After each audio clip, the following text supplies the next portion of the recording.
तव कथामृतं तप्तजीवनं कविभिरीरितं कल्मषापहं श्रवणमंगलं श्रीमदाततं भुवि गृह्णन्ति ये भूरिदा जनाः। শ্রী শ্রী রামকৃষ্ণ কথামৃত। শ্রীযুক্ত সুরেন্দ্রের বাগানে মহোৎসব, সপ্তম পরিচ্ছেদ, 1884, 15 জুন। শ্রীরামকৃষ্ণ প্রতাপের প্রতি। দেখো, তোমাদের ব্রাহ্ম সমাজের লেকচার শুনলে লোকটার ভাব বেশ বোঝা যায়। এক হরিসভায় আমায় নিয়ে গিয়েছিল। আচার্য হয়েছিলেন একজন পণ্ডিত, তার নাম সামাধ্যায়ী। বলে কি, ঈশ্বর নিরস, আমাদের প্রেম ভক্তি দিয়ে তাকে সরস করে নিতে হবে। এই কথা শুনে অবাক। তখন একটা গল্প মনে পড়ল। একটি ছেলে বলেছিল, আমার মামার বাড়িতে অনেক ঘোড়া আছে, এক গোয়াল ঘোড়া। এখন গোয়াল যদি হয় তাহলে কখনো ঘোড়া থাকতে পারে না, গরু থাকাই সম্ভব। এরূপ অসম্বন্ধ কথা শুনলে লোকে কি ভাববে?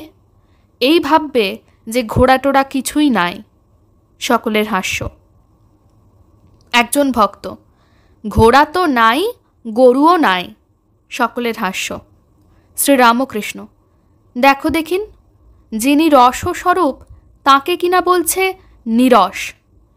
এতে এই বোঝা যায় যে ঈশ্বর কি জিনিস তা কখনো অনুভব করে নাই। শ্রীরামকৃষ্ণ প্রতাপের প্রতি। দেখো, তোমায় বলি, তুমি লেখাপড়া জানো, বুদ্ধিমান, গম্ভীর আত্মা। কেশব আর তুমি ছিলে যেন গৌর নিতাই দুই ভাই। লেকচার দেওয়া, তর্ক করা, ঝগড়া, বাদ বিসম্বাদ, এসব অনেক তো হলো। আর কি এসব তোমার ভালো লাগে? এখন সব মনটা কুড়িয়ে ঈশ্বরের দিকে দাও, ঈশ্বরেতে এখন ঝাঁপ দাও। প্রতাপ, আজ্ঞা হাঁ, তার সন্দেহ নাই, তাই করা কর্তব্য। তবে এসব করা তার নামটা যাতে থাকে। শ্রীরামকৃষ্ণ হাসিয়া, তুমি বলছো বটে তার নাম রাখবার জন্য সব করছো, কিন্তু কিছুদিন পরে এ ভাবও থাকবে না। একটা গল্প শোনো। একজন লোকের পাহাড়ের উপর একখানা ঘর ছিল, কুঁড়ে ঘর। অনেক মেহনত করে ঘরখানি করেছিল। কিছুদিন পরে একদিন ভারী ঝড় এলো, কুঁড়ে ঘর টলটল করতে লাগলো। তখন ঘর রক্ষার জন্য সে ভারী চিন্তিত হলো। বললে, হে পবনদেব, দেখো ঘরটি ভেঙো না বাবা। পবনদেব কিন্তু শুনছেন না, ঘর মরমর করতে লাগলো। তখন লোকটা একটি ফিকির ঠাউরালে। তার মনে পড়ল যে হনুমান পবনের ছেলে। যেই মনে পড়া অমনি ব্যস্ত হয়ে বলে উঠল, বাবা, ঘর ভেঙো না, হনুমানের ঘর, দোহাই তোমার। ঘর তবুও মরমর করে। কে বা তার কথা শোনে? অনেকবার হনুমানের ঘর করার পর দেখলে যে কিছুই হলো না। তখন বলতে লাগলে, বাবা, লক্ষণের ঘর, তাতেও হলো না। তখন বলে, বাবা, রামের ঘর, দেখো বাবা, ভেঙো না, দোহাই তোমার। তাতেও কিছু হলো না। ঘর মরমর করে ভাঙতে আরম্ভ হলো। তখন প্রাণ বাঁচাতে হবে। লোকটা ঘর থেকে বেরিয়ে আসবার সময় বলছে, যা শালার ঘর। প্রতাপের প্রতি। কেশবের নাম তোমায় রক্ষা করতে হবে না। যা কিছু হয়েছে জানবে ঈশ্বরের ইচ্ছায়। তাঁর ইচ্ছাতে হলো, আবার তাঁর ইচ্ছাতে যাচ্ছে। তুমি কি করবে? তোমার এখন কর্তব্য যে ঈশ্বরেতে সব মন দাও, তাঁর প্রেমের সাগরে ঝাঁপ দাও। এই কথা বলিয়া ঠাকুর সেই অতুলনীয় কণ্ঠে মধুর গান গাইতে লাগিলেন। ডুব ডুব ডুব রূপ সাগরে আমার মন, ডুব ডুব ডুব রূপ সাগরে আমার মন। তলাতল পাতাল খুঁজলে, তলাতল পাতাল খুঁজলে পাবি রে প্রেম রত্ন ধন, পাবি রে প্রেম রত্ন ধন। ডুব ডুব ডুব রূপ সাগরে আমার মন, ডুব ডুব ডুব রূপ সাগরে আমার মন। প্রতাপের প্রতি। গান শুনলে?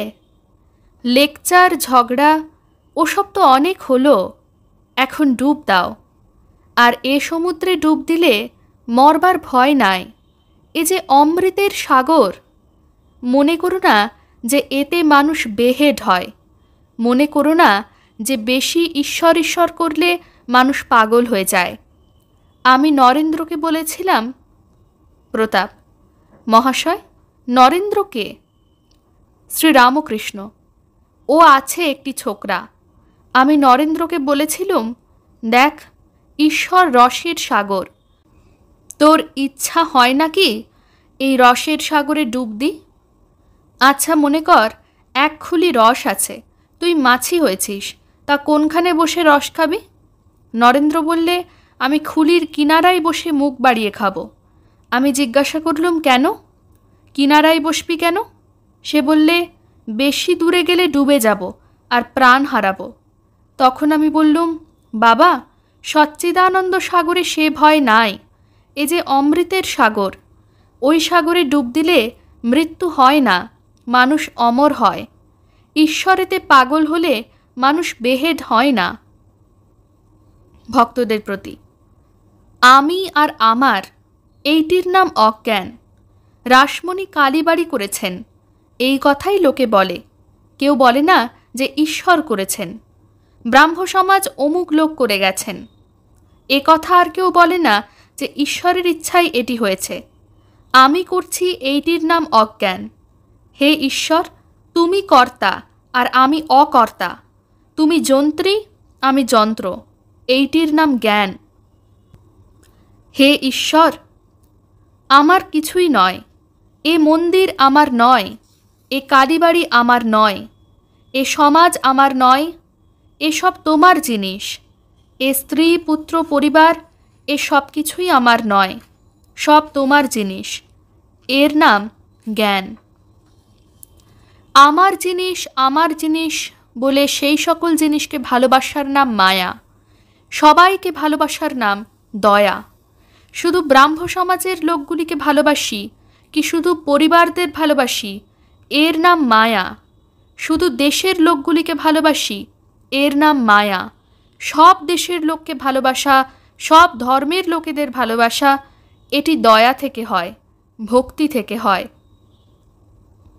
মায়াতে মানুষ বদ্ধ হয়ে যায়, ভগবান থেকে বিমুখ হয়। দয়া থেকে ঈশ্বর লাভ হয়। শুকদেব, নারদ এরা দয়া রেখেছিলেন। ওং নিরঞ্জনং নিত্যম অনন্তরূপম ভক্তানুকম্পাধৃতবিগ্রহং বৈ ঈশাবতারং পরমেশমেঢ্যং তং রামকৃষ্ণং শিরসা নমামঃ। শ্রীরামকৃষ্ণ अर्पणमस्तु।